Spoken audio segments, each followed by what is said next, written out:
meus nobres amigos do canal Central HQs, bem-vindos a mais um vídeo aqui do canal. Eu me chamo Fernando e hoje eu vou comentar com vocês o filme Thor, Amor e Trovão, de Taika Waititi, que também dirigiu Thor Ragnarok, sucesso de crítica e de público. Como eu costumo dizer em filmes que eu vou analisar um determinado filme, principalmente de quadrinhos, eu não sou um especialista na área, não entendo todos aqueles pormenores técnicos, ainda que obviamente eu tenha uma noção como funciona o cinema, a parte de fotografia, direção e tudo mais. Eu estou aqui principalmente falando como um fã de quadrinhos. E aí eu tenho, pelo menos um certo background de colecionismo. Inclusive eu li as histórias que inspiraram o filme, como Thor, o Carniceiro dos Deuses e também A Poderosa Thor, que na minha opinião entregou uma das fases mais memoráveis do Deus do Trovão em 60 e tantos anos aí de cronologia. Ou seja, a Marvel tinha tudo na mão, um roteiro prontinho, ainda que fizesse uma modificação ou outra.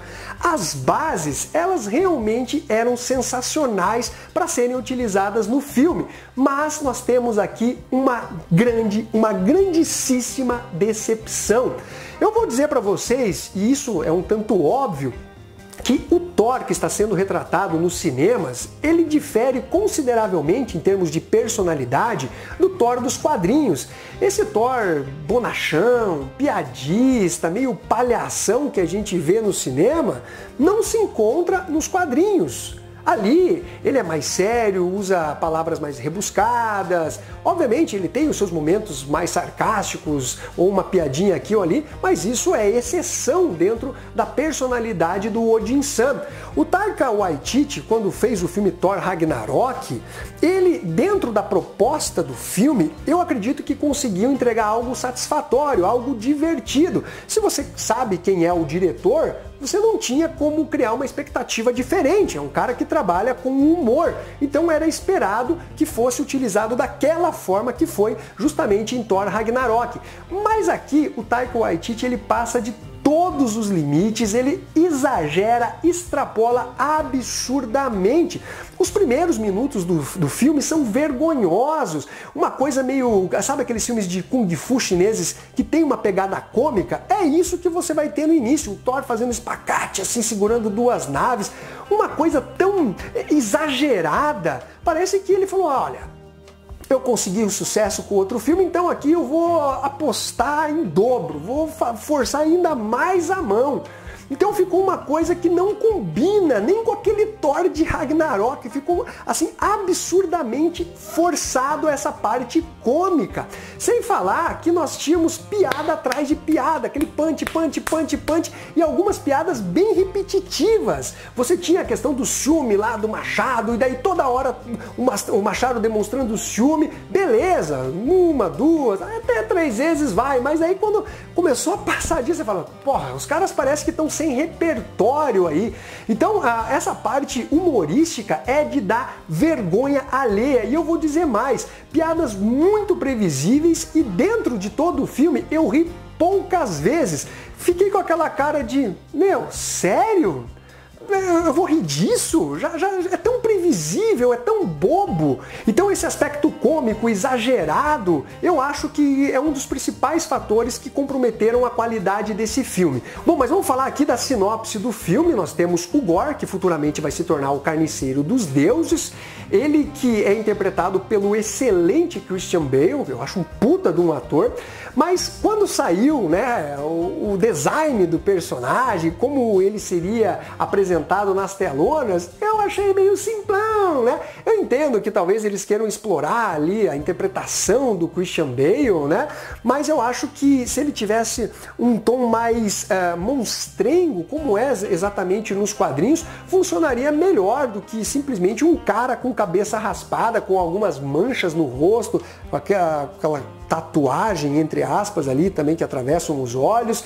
Eu não achei exatamente um personagem que, pelo aspecto físico, ele vai causar um grande temor. E não só no aspecto físico. Depois que nós temos ali aquele início, mostrando todo o drama do Gorr, o respeito aos deuses, todos os sacrifícios que ele fez, e aí vem aquela grande decepção, você não tem uma sequência que mostra o personagem se tornando um verdadeiro carniceiro dos deuses. Você tem apenas menções, né? Ele matou 2 deuses lá de baixo escalão. Então ficou uma coisa, cadê esse grande perigo que para quem leu a série do Thor em quadrinhos, sabe que o personagem realmente colocou em risco a vida dos deuses e também de planetas, visto que dentro dessa ideia de fé, de crença, a população ela reza para os deuses para ter boas colheitas, para que chova, para que tenha fartura, para que salve a vida de um ente querido de uma determinada doença, para que vençam uma grande batalha e tudo mais. Então, a morte dos deuses nos quadrinhos, ela tem uma consequência que vai além das próprias divindades, afeta até mesmo os seus fiéis, as pessoas que creem nesses deuses, que com a extinção deles acabam não influenciando mais em relação às rezas e crenças dessas pessoas. E tudo isso é simplesmente ignorado dentro do filme e poderia ser muito bem trabalhado. Até a questão de multiverso, que a Marvel já vem querendo abordar, poderia sim ser utilizada também dentro do filme, visto que em Thor Carniceiro dos Deuses nós temos o Thor do passado, o Thor do presente e o Thor do futuro lidando com o Carniceiro dos Deuses. Olha que sensacional! A Marvel poderia ter feito isso também, seria simplesmente grandioso, explodiria a cabeça da galera, inclusive recuperando um pouco ali de todas as promessas que foram feitas em relação ao filme do Doutor Estranho, né? Que de multiverso teve muito pouca coisa se a gente analisar do que foi realmente prometido. Então, na sequência, o Gorr se torna o Carniceiro dos Deuses com a Necroespada ameaçando diversas divindades e tudo mais. Aí o Thor, obviamente, se preocupa com essa questão, né, e vai atrás de outros deuses. O filme, ele tem ali os seus momentos interessantes, os seus momentos legais. Nem tudo é porcaria dentro dessa adaptação cinematográfica, mas a maior parte dela realmente não funciona.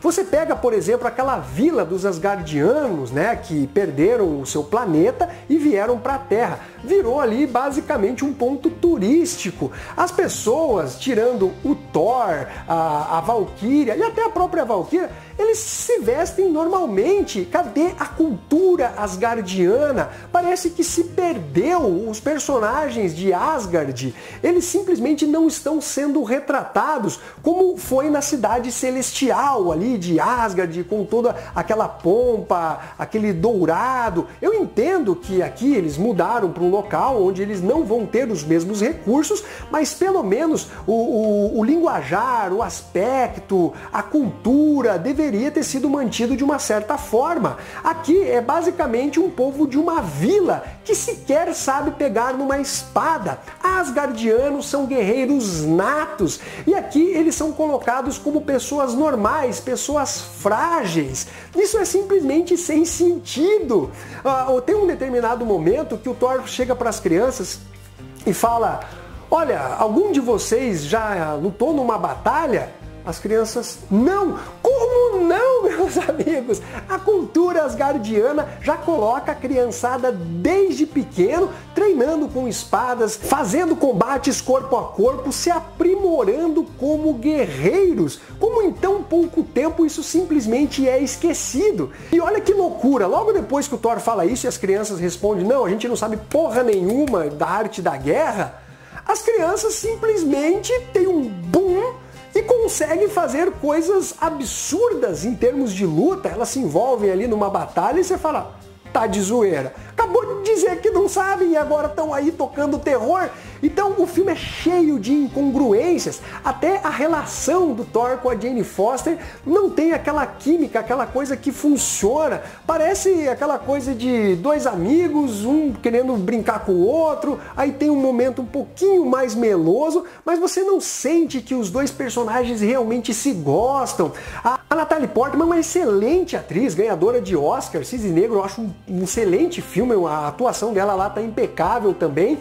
E aqui ela até se esforça, mas o quê? Ela tem que seguir o roteiro, né? Então tem algumas passagens mais bobinhas ali, que dá até uma vergonha alheia, conhecendo o quilate da personagem. E isso não quer dizer que grandes atores não podem fazer comédia. Vi de Jim Carrey, que eu acho genial. A questão aqui é que quando o roteiro ele não entrega algo realmente engraçado, você fica com aquela cara de não funcionou, tô com um pouquinho de vergonha de você. Então, em vários momentos do filme a gente tem essas questões e eu realmente achei que até a dramaticidade em relação ao câncer da Jane Foster não é tão bem explorado dentro da história, mas pro final ali a gente tem algo um pouco mais impactante, mais interessante em relação a esse drama vivido pela personagem.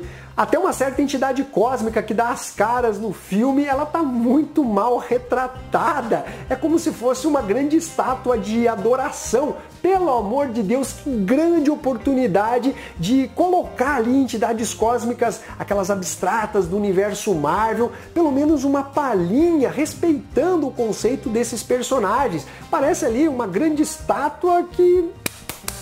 Sério, olha... Como esse filme ele é ruim. E eu não falo só como um cara analisando os quadrinhos, né, que inspiraram o filme, mas como um cara que gosta de cinema. Tanto que eu confesso que Thor Ragnarok, apesar do distanciamento de personalidade em relação ao Thor dos quadrinhos, ele funciona, ele é legal, ele é divertido, ele entretém. Agora, esse filme, ele passa de todos os limites, ele exagera demais. Então mesmo aquela pessoa que não tem tantas bases em relação ao Thor dos quadrinhos, em algum momento, acredito eu, ela também vai se sentir incomodada com esse excesso de piadas e esse humor fora de tempo. Então, galera, a Marvel perdeu uma grande oportunidade, tinha tudo nas mãos para criar uma grande história, ainda que não fosse exatamente fiel aos quadrinhos, pelo menos as bases, o que foi mostrado ali, poderia ter sido explorado de uma forma decente dentro desse filme. Uma grande decepção. E outra coisa, galera, esse negócio de, o filme é legalzinho, é um filme ok, pelo amor de Deus, né? Já não serve mais de justificativa. Vamos subir um pouquinho mais o nível, vamos subir o sarrafo. Esses filmes ok, eles até funcionavam lá na fase 2, que estava sendo montado o universo Marvel. Agora, com o quarto filme do Thor, falar, tudo bem, não é o melhor filme de todos, mas também não é um filme ruim. Pelo amor de Deus, né? Vamos ficar nessa daí até quando? A quantidade de filmes ok, é legalzinho, Fórmula Marvel, até quando que a gente vai ficar falando, beleza, então tá tudo bem. Meu, é patético, é patético. Esse filme é uma bosta, é uma bosta. Se a gente considerar todo o filme de forma geral, ele é realmente uma grande merda. E aí você tem as cenas pós-créditos ali, que são legais, inclusive talvez a primeira cena pós-crédito seja o melhor de todo o filme, vai introduzir um novo personagem dentro do universo Marvel, e eu gosto desse personagem. Em suma, galera, eu fui com as expectativas ajustadas, sabendo que teria sim humor, a gente já assistiu os trailers e sabia disso, mas todo aquele exagero lá, pra mim, simplesmente não funcionou. Bom, então, sei lá, que nota que eu dou pra Thor, o Amor e Trovão? Eu dou a nota 3,5. Eu acho um dos piores filmes da Marvel dentro desse contexto, desse momento da fase 4. Eu acho que a gente precisa contextualizar esses filmes dentro dessas fases da Marvel Comics. Não dá para comparar esse Thor, Amor e Trovão com o filme lá da fase 2, com aquela preparação de terreno, trazendo novos personagens, a Marvel criando ali apostas, tentando acertar o público. Aqui a gente já está na fase 4 com o quarto filme do Thor. Não dá para admitir mais esse tipo de tosqueira aí nas telonas.